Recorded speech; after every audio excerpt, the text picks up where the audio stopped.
विद्यार्थियों, आज हम आपसे बेलमेंट पर चर्चा करेंगे, उपनिधान पर चर्चा करते हैं। उपनिधान है क्या? What is bailment?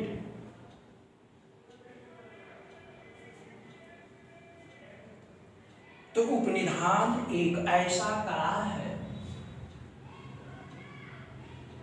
जिसमें एक व्यक्ति अन्य व्यक्ति को कोई चीज इस आशय से परिधान करता है कि प्रयोजन के पूरा होने पर या उसके द्वारा दिए गए निर्देशों के अनुसार व्ययनित कर दिया जाएगा।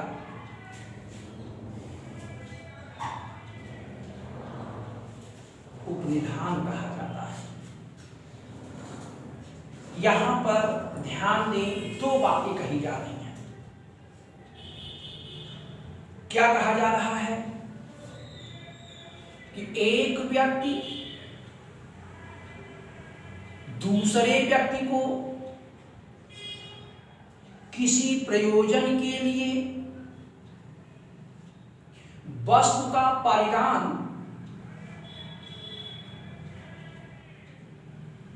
इस आशय से करता है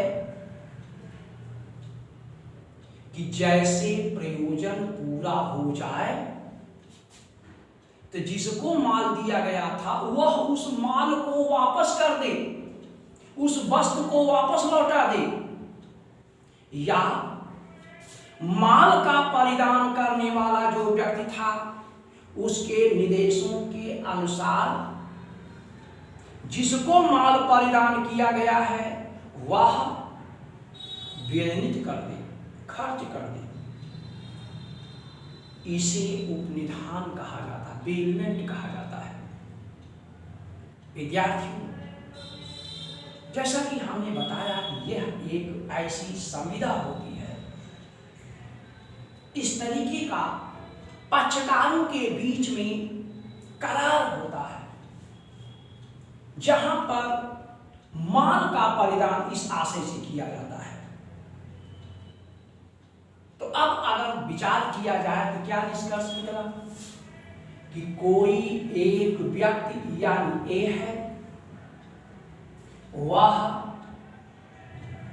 दूसरे व्यक्ति यानी बी को कोई माल है, कोई गुड है, गुड्स है, यह इसको परिधान करता है, डिलीवरी करता है, देता है। किस लिए देता है कि जब जिस प्रयोजन के लिए ए ने बी को यह माल दिया वह प्रयोजन पूरा हो जाए तो बी के द्वारा इस माल को वापस ए को लौटा देना है। ये पहला पॉइंट है कि माल को वापस लौटा देना। या दूसरी बात क्या कही गई है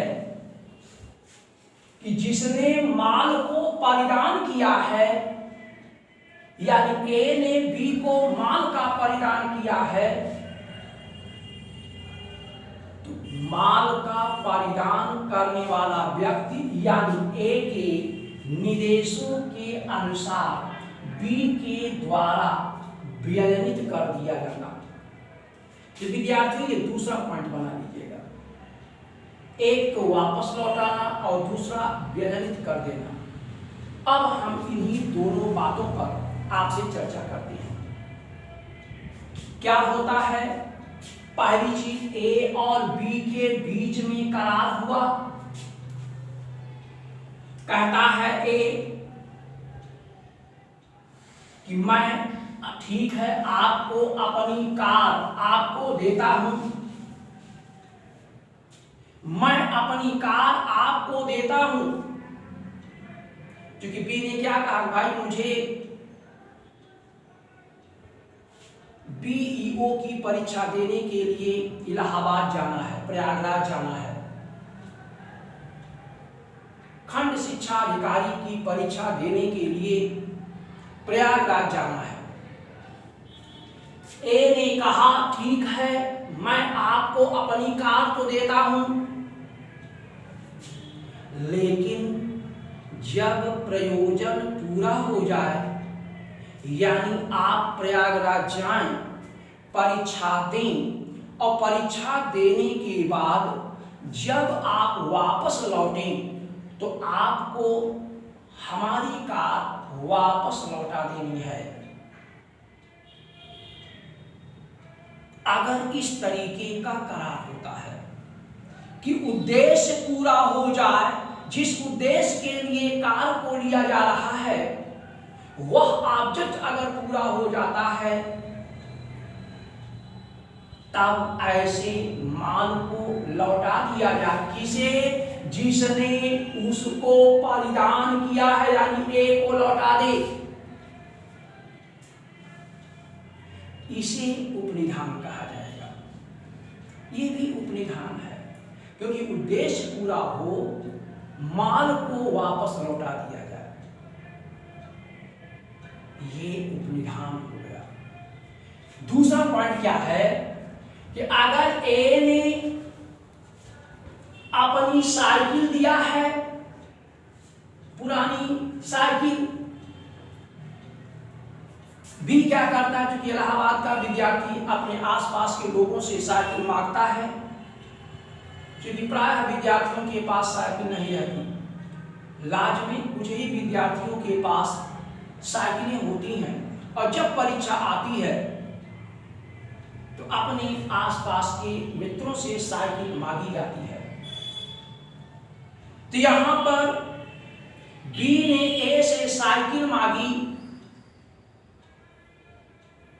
ए ने साइकिल तो दे दिया, कहा ठीक है साइकिल ले लीजिए, लेकिन चूंकि मेरे पास बाइक है इसलिए आप इस साइकिल को लाने के बाद, ये आपका उद्देश्य जब पूरा हो जाए तो आप इसको बेच दीजिए और जो पैसा मिलेगा मुझे दे दीजिएगा, या आप ही इसको खरीद लीजिए।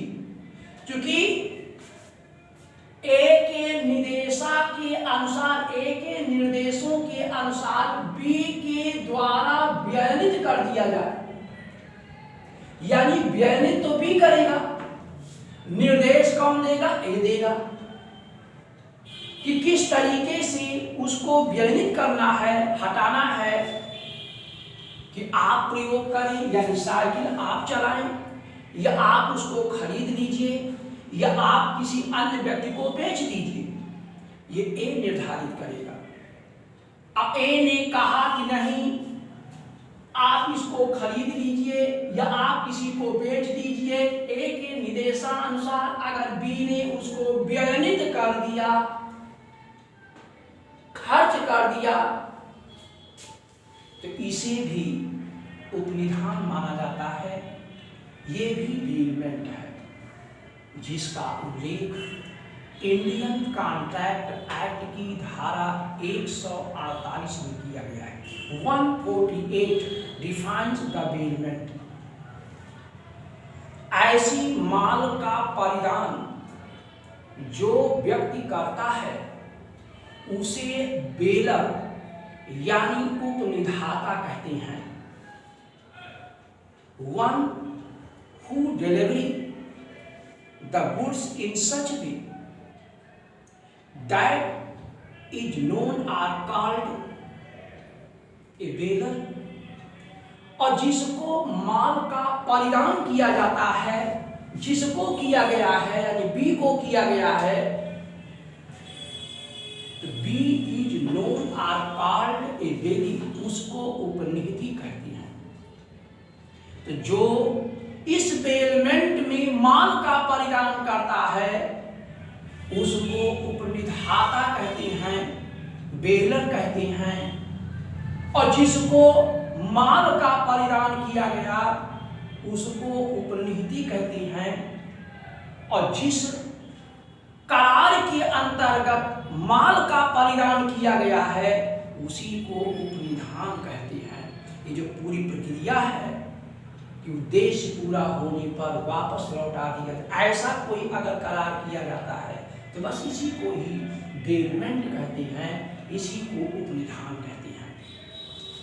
अब बात ये आती है कि अगर ए बी को साइकिल तो देना चाहता है, लेकिन अगर साइकिल बी के कब्जे में पहले से ही है, बी जो है उस साइकिल को पहले से ही ले रखा है, यानी ए ने बी को परिधान नहीं किया बल्कि वह ऑलरेडी बी के पोजीशन में है, तब ऐसी दशा में जो ए है वह उपनिधाता माना जाएगा।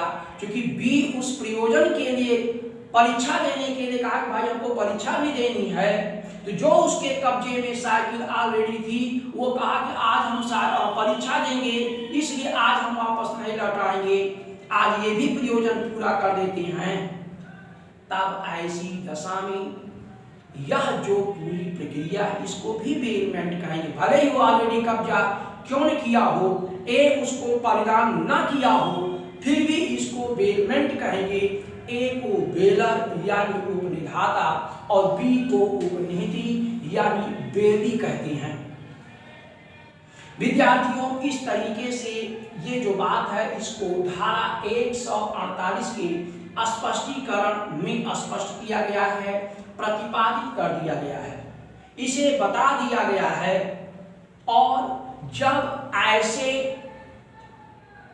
जब इस तरीके से कोई माल को परिधान करते हैं, देते हैं, उद्देश्य पूरा हो जाए, लौटा देना या उसके अनुसार व्ययित कर देना, अगर इन निर्देशों शर्तों के अधीन माल का परिधान किया गया है तो जैसा कि मैंने बताया इसी को बेलमेंट कहेंगे।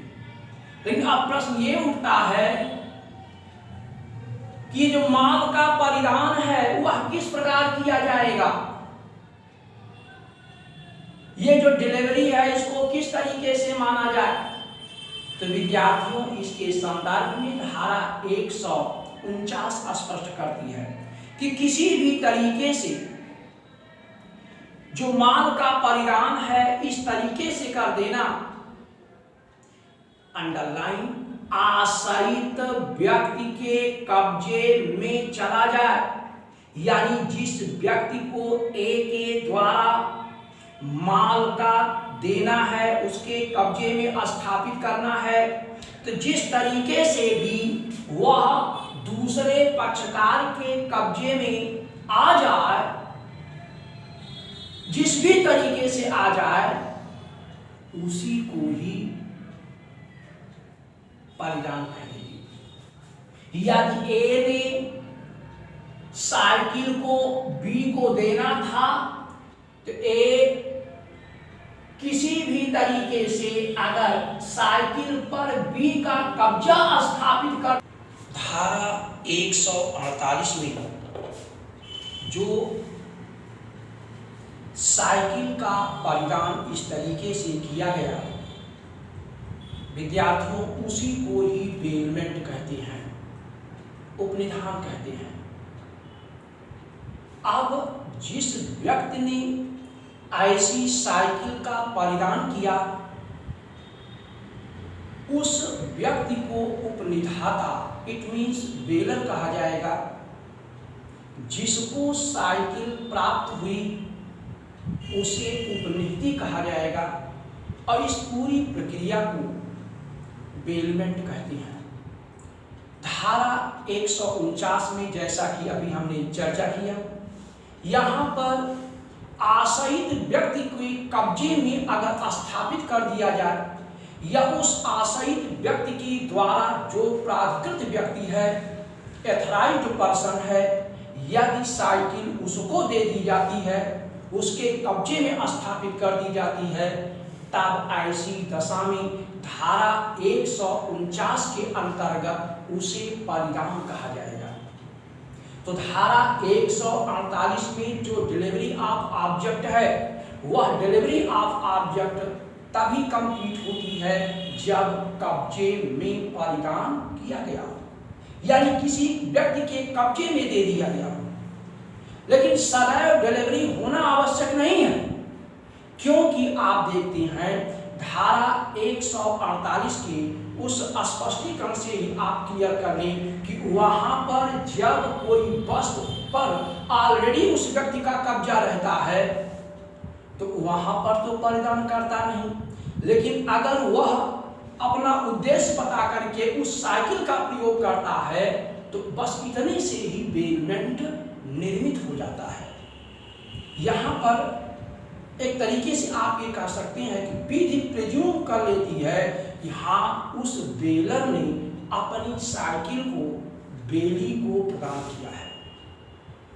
विद्यार्थियों, इसी अनुक्रम में धारा 150 का भी संदर्भ में जरूर देख लेना चाहिए, क्योंकि यह जो उल्लेख करती है कि अगर कोई बेलर ने साइकिल दी है, यानी उस साइकिल को उपनिधि को यानी बेली को प्रदान किया है, तो ध्यान देना है जो उस साइकिल में तात्विक कमी है, जो उसमें गड़बड़ी है, जिसके कारण से वह जो बेली है, उपनीति है, उसके उपयोग और उपभोग में व्यवधान उत्पन्न होता है या उत्पन्न हो सकता है, तो ऐसी तात्विक कमी को, जिसकी जानकारी ऐसे उपनिधाता को अर्थात बेलर को है, उसे बता देना चाहिए। यानी ए